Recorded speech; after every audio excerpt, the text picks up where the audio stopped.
Hi everyone, today we're talking about crochet. I am new to crochet and what I'm working on is a granny square. It used to be a sweater. I like 3 years ago was working on the Hohi Locatelli on the grass sweater using Malabrigo Rios, and as you can see, several skeins that don't even match.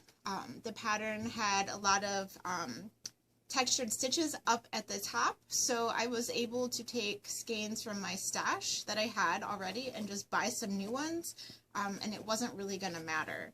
But as you can tell, it's not a sweater anymore, and it's just been hanging around my house, and it's time for it to become something. So what to do with a sweater quantity of yarn that doesn't match, and it can't really be a sweater because the yarn has definitely seen its better day as far as the ply on it. It's kind of unplying a little bit because I ripped out the sweater and reknit the sweater so many times. So back in February, I kind of was tinkering around with crochet, figuring out the stitches because I really loved the look of crochet with hand-dye. It really takes the variegation and breaks it up so you're not having the pooling that you would get in a standard stockinette stitch for knitting. And what I'm working on today is a granny square blanket. So you can see in the middle, it kind of goes darker to lighter.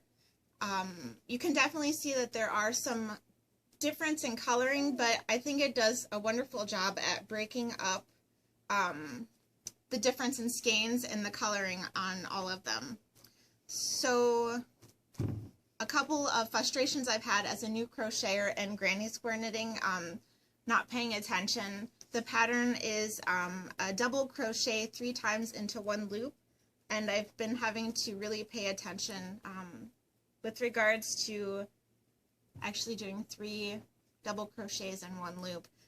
But again, because the blanket is so variegated, it's really hard to tell.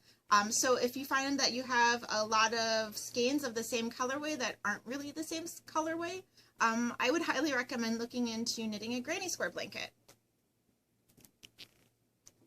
Thanks.